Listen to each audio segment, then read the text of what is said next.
Der russische Angriffskrieg gegen die Ukraine, die Covid-19-Pandemie und die Klimakrise, um nur 3 zu nennen, haben immense Auswirkungen auf unsere Lebenswirklichkeit. Um die Auswirkungen abzufedern, sind 2 Dinge wichtig: Solidarität und intensive Zusammenarbeit. Auch darum bin ich hier in Afrika unterwegs. Europa erlebt gegenwärtig einen schlimmen Krieg, nachdem Russland die Ukraine überfallen hat. Deutschland steht in so enger Solidarität zur Ukraine und unterstützt das Land, damit es sich gegen den Angreifer verteidigen kann. Ich freue mich, dass wir hier heute Gelegenheit hatten, den Standpunkt Südafrikas zu dieser Frage zu diskutieren. Herr Präsident, ich halte es für wichtig, dass wir diese Gespräche auch intensiv fortsetzen. Der Krieg trifft nicht alleine Europa, und deshalb habe ich dem Präsidenten auch versichert, dass wir uns der schwerwiegenden Folgen dieses Krieges für Afrika sehr bewusst sind. Deutschland steht in diesem Jahr den G7 vor. In dieser Funktion haben wir bereits konkrete Vorschläge erarbeitet, um die globalen Auswirkungen des russischen Angriffs auf die Energiepreise, die globale Wirtschaft und auf die Ernährungssicherheit in der Welt abzumildern. Sie werden auch ein wichtiges Thema beim G7-Gipfel in Elmau sein. Ich freue mich, dass Südafrika meine Einladung angenommen hat und dass Sie teilnehmen werden. Wir haben auch über Frieden und Sicherheit in Afrika gesprochen. Präsident Ramaphosa hat mich über die wichtige Rolle informiert, die die SADC-Truppen bei der Eindämmung des islamischen Terrorismus in Cabo Delgado spielen.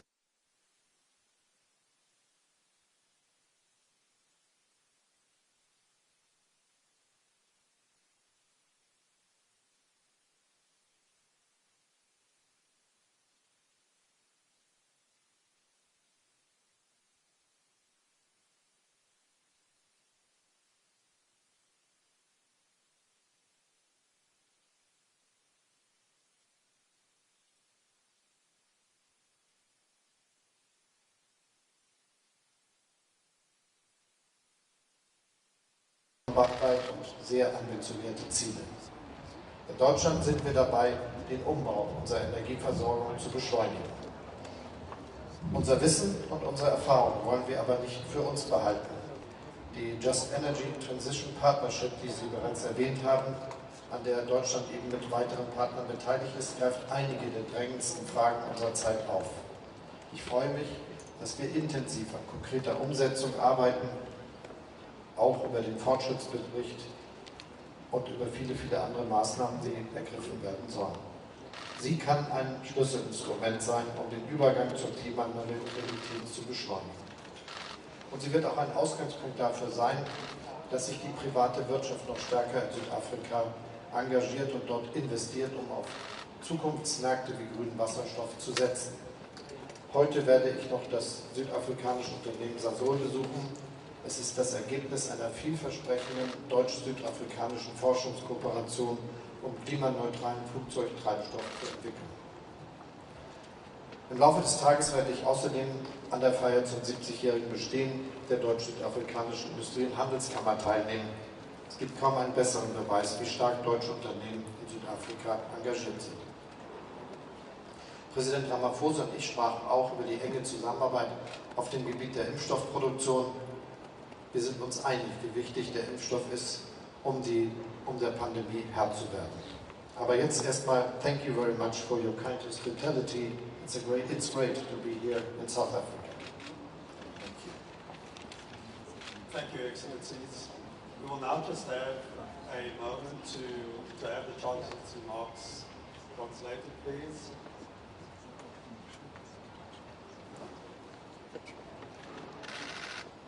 You understood. I did.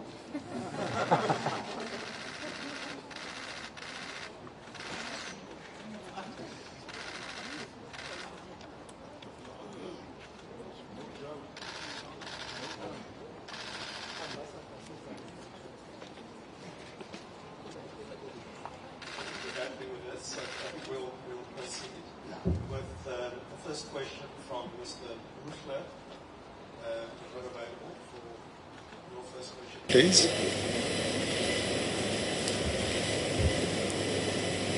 Microphone to Mr. Bruchler, please. Thank you. Yes, thank you very much.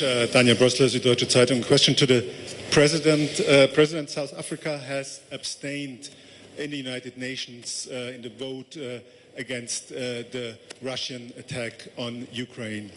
Mr. President, did you change your mind meanwhile? Are you condemning the war against Ukraine that your guest Olaf Scholz is calling Putin's war?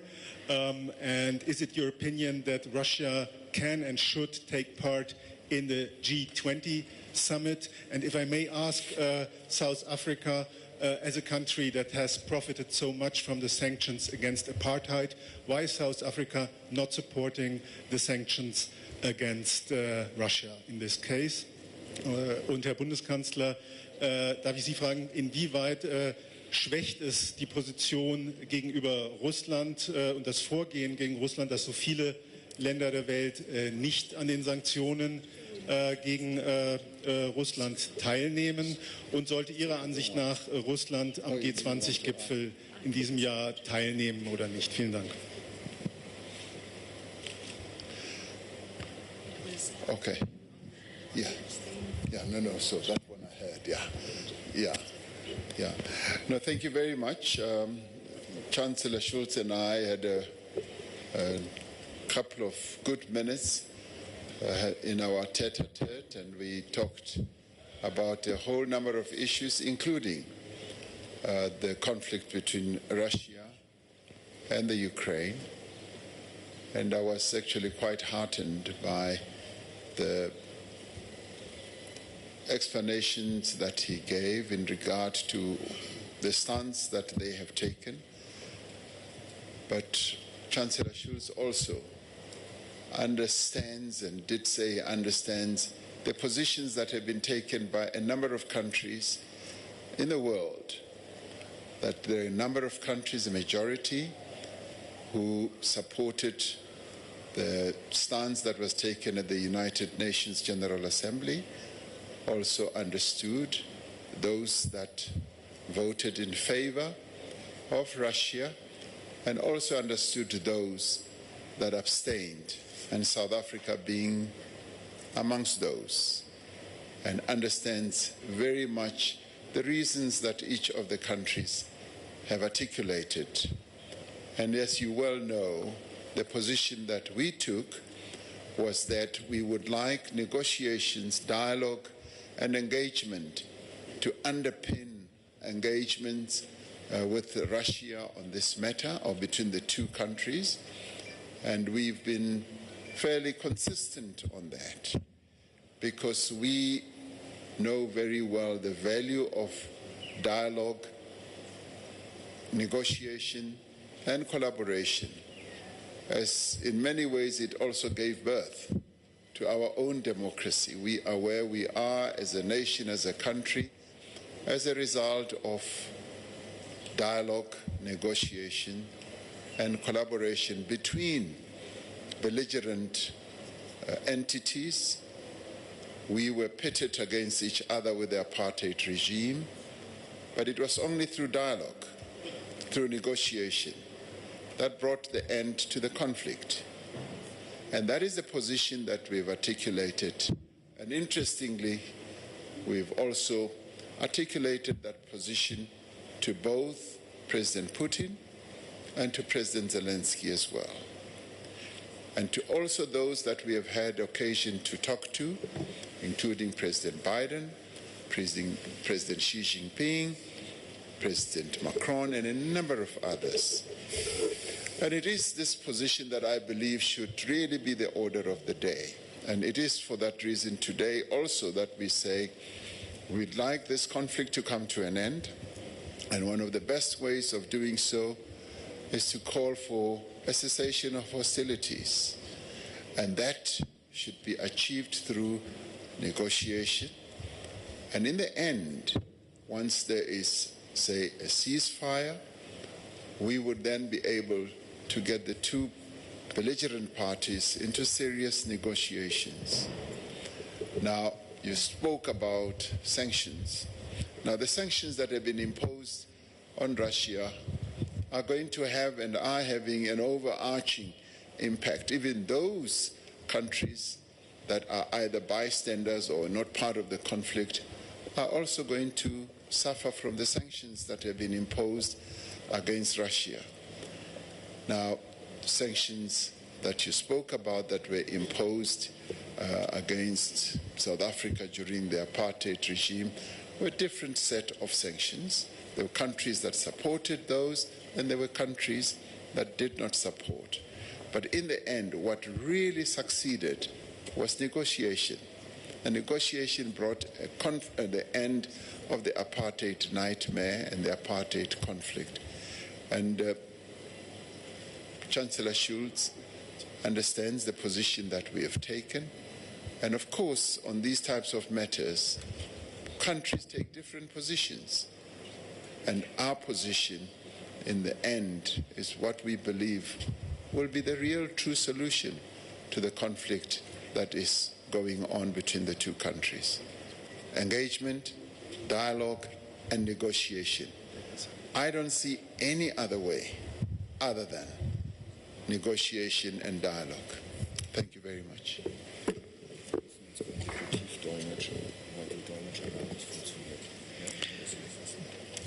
Ja, schönen Dank. Ich gebe jetzt nochmal für alle bekannt, die Übersetzungen erfolgen jetzt konsekutiv, sodass das für alle verfolgt werden kann. Noch einmal zu dem Krieg, den Russland gegen die Ukraine begonnen hat. Es ist ein Angriffskrieg. Ziel Russland ist es, ukrainisches Territorium zu erobern, das nicht zu Russland gehört. Und das muss auch, glaube ich, jedem klar sein, der diese Situation bewertet. Denn tatsächlich ist das ja die Herausforderung, vor der die ukrainische Nation steht, die ihre Integrität und Souveränität verteidigt. Wir alle sind uns einig, dass die Grenzen, die wir in der Welt haben, nicht mit Gewalt verschoben werden dürfen. Der Präsident Kenias hat das im Weltsicherheitsrat sehr ausführlich erläutert. Und das ist, glaube ich, auch etwas, was für den Frieden in der Welt von größter Bedeutung ist. Thank you very much. There will be consecutive interpretation now because the Thank you very much. There will be consecutive interpretation now because the booths didn't work. We all agree that the war that Russia started against Ukraine is a war of aggression with the aim to conquer territory that is not that does not belong to Russia. It is clear that the major challenge is now for Ukraine to defend its integrity and sovereignty, and we're all in agreement that there must not be a violent new delineation of borders here. And the President of Kenya aptly described it in the Security Council. And this is a major challenge to peace. Wir haben uns sehr bewusst entschieden, dass wir die Ukraine unterstützen mit finanziellen Möglichkeiten. Deutschland, die Europäische Union, viele andere Länder mit humanitärer Hilfe, aber natürlich auch mit militärischer Waffenlieferung, damit sie sich verteidigen kann. Und wir haben Sanktionen auf den Weg gebracht, die notwendig sind, damit dieser Krieg beendet werden kann. We deliberately decided to lend support to Ukraine, financial support and also in form of humanitarian assistance, Germany and the countries of the European Union. We also lent humanitarian assistance, but also militarily in order for Ukraine to enable itself to defend itself. We also brought sanctions on the way that we deemed necessary. Was die Einschätzung dazu betrifft, gibt es unterschiedliche Sichtweisen. Das haben wir auch miteinander diskutiert und das ist auch notwendig, darüber zu reden. Ich finde wichtig, dass es ist ein Unterschied. Es gibt einige Länder, die haben auf der Seite Russlands abgestimmt. Das kann ich nicht akzeptieren und das ist auch nicht hinnehmbar. Aber es gibt natürlich unterschiedliche Positionen. Ich werbe selbstverständlich für die wir in Deutschland entwickelt haben. Und deshalb ist es gut, dass wir darüber auch sprechen können miteinander. There are different views, different assessments. These needs to be discussed, and it is necessary to talk and discuss these. There are various countries who voted in line with Russia. This is intolerable. I advocated for a different position here in Germany.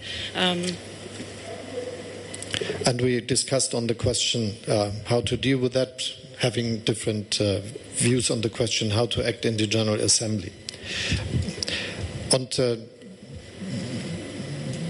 Auf dieser Basis ist es wichtig, dass wir jetzt alles dazu beitragen, dass die Kriegshandlungen eingestellt werden, dass Russland auch seine Truppen zurückzieht. So sehe ich das und so sehen wir das, und dass es möglich ist, dass eine friedliche Entwicklung möglich ist, die die Integrität und Souveränität der Ukraine ermöglicht. Darum geht's. And on this basis, we must do our utmost for this war to end. This war needs to be stopped. Russia needs to withdraw the troops so that Ukraine can peacefully develop again and can restore its integral and territorial sovereignty and integrity. Und trotzdem ist es wichtig, dass wir über die weltweiten Auswirkungen diskutieren. Das haben wir gemacht, denn es sind ja viele Länder von dem russischen Angriffskrieg betroffen. Weltweit, in Asien, in Afrika, im Süden Amerikas. Und deshalb ist es von größter Bedeutung, dass wir alle darauf hinwirken, dass dieser Krieg zu Ende kommt. And still, it is also important to discuss the global repercussions of this war. We discussed this. Many countries around the globe are affected, in Asia, in Africa and Latin America. And we need to address and discuss these repercussions. Was die G20 betrifft, finde ich, ist eine gute Entscheidung, dass die indonesische Präsidentschaft Präsident Zelensky dorthin eingeladen hat. Alle anderen, das ist, glaube ich, der ganz wichtige Schritt, der jetzt erfolgen musste. Im Übrigen wird über die Frage genau zu entscheiden sein, wenn die Treffen nahe kommen. Das ist noch lange nicht der Fall. And I believe also in this context that it was a good decision for the G20 on the Indonesian presidency to invite Zelensky to attend. It's an important step that was taken, and we need to talk about further details as we come closer to the G20 summit. Thank you.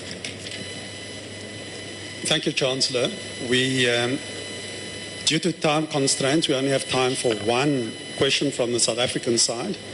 And we've decided that that question will go to the person who's wearing 2 of Germany's 3 national colors, Sophie Mokoena.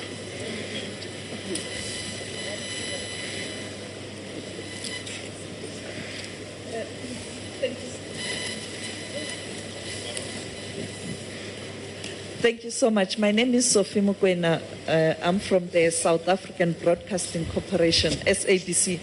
My question is directed to both leaders, starting with Chancellor Scholz. Currently, the European Union member countries are discussing the issue of the oil embargo against Russia. The other issue is the criticism that Germany has abandoned Ukraine when Ukraine called for assistance, particularly in relation to supply of arms. What are your responses to both issues? And then to President Ramaphosa, Mr. President, the chair of the African Union, President Macky Sall, has announced that he will be traveling to Moscow, Russia, to meet President Vladimir Putin, and he will also travel to Kyiv in Ukraine to meet President Zelensky. Are you optimistic that diplomatic shuttle will yield results, particularly coming from representatives in Sub-Sahara and Africa in particular? So I hope I have got your question right. It was not very easy to hear it, but in the end, we decided to impose a lot of sanctions against Russia to convince the Russian leadership that they should stop the war. And between those, we have decided that we will go out of the import of coal to Europe and also to Germany in autumn of this year. And this will work because there are a lot of suppliers all over the globe that are willing and ready to sell their coal to those countries that have got them so far from Russia. And obviously there are some, as South Africa, for instance, where we will do so, and this is something that is very manageable. The second is that we will go out of the use of the import of oil from Russia, and we are working to make this happen up to the end of this year, which is, in the case of Germany, a task where we have to work on, but it is feasible because most of the supply already is coming with ships from abroad, so it is just the supply that is now coming with a pipeline to just 2 but big refineries, and we are now working how we can make it feasible that they get the supply also via ship, and then we will have the chance to have other suppliers for oil imports to Germany. In the case of the whole European Union, we are discussing this question today because there are some countries which have technically more difficulties to solve this because of the infrastructure, how they get their oil, and this is something where we are working on. Just to make clear that we will go out of this. In the case of some countries, it will take a longer time, but in the end there is a big willingness to go this way. And the third is that we are discussing about how we can diversify our supply with gas and getting away from the need to buy it from Russia. And this is also meaning and makes it necessary that we invest into infrastructures that gives us a chance to buy gas from LNG, liquid gas, which is the way many countries in the world are already doing, and making this happen is the basis for getting out of the need of importing the gas from Russia. This is the 3 questions I think you raised, how we do it and what is the aspect that I can report to you from what the European Union, for instance, is doing in this field. On the other hand, it is one of the questions that we already discussed, which is not much, which has nothing to do with this conflict, but where we see now that things are changing even faster as they did before, and this is that we are creating ways how we can produce our industrial goods, how we can have an industry that is CO2 neutral in a very short time. The aim is to get there in the midst of this century, and maybe in the case of Germany, we want to be there in 2045. And this means that we will have to act intensely, and one of the aspects of this is using other ways of using gas that is hydrogen, for instance, and this is why it is so important to see that we have a broad basis for a cooperation in the field of producing hydrogen, for instance, together with many countries of the world and especially South Africa.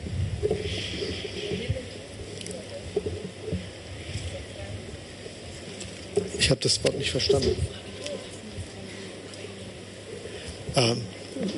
I just got a hint. I haven't heard it even now because it was so silent what you said. But yes, we are doing this supply of weapons together with many others, and we are doing is to make it feasible that Ukraine is able to defend its country. They are the one that have to fight against a foreign aggressor that is trying to change borders with force, which we cannot accept, and this is why we do so.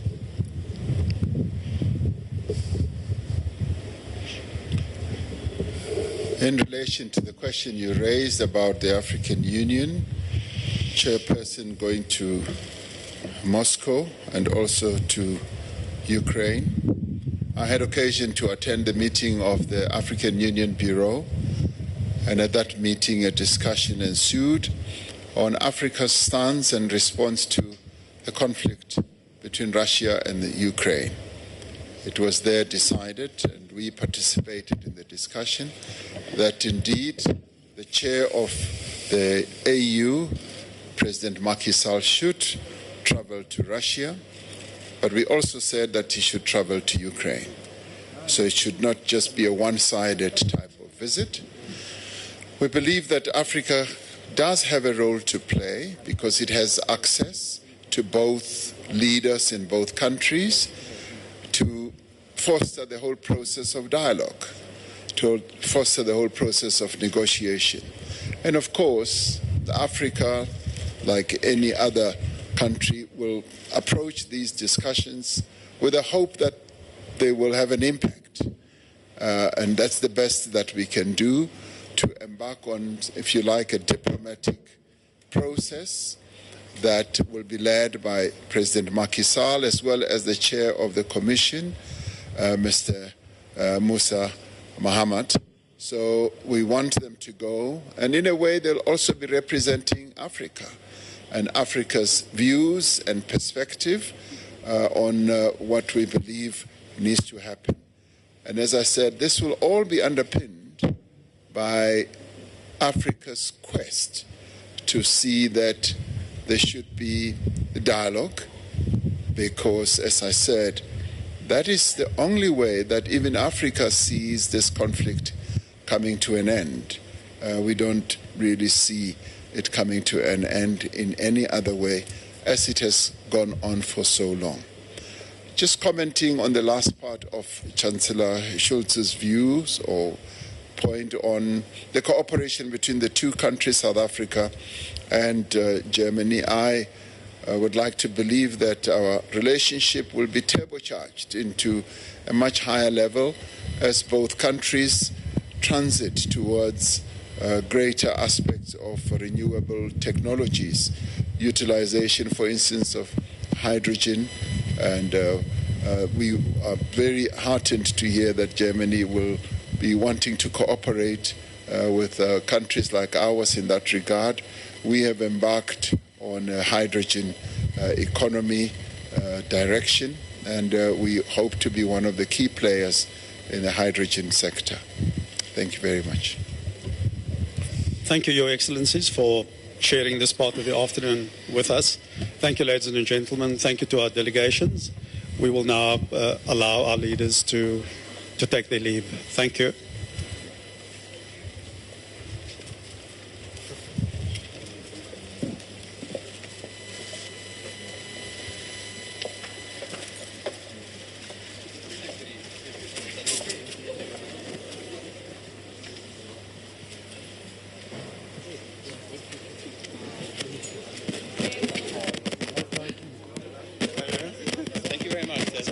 About the technical issues, but the one thing I want to ask is if the Chancellor's remarks, could we have them in English?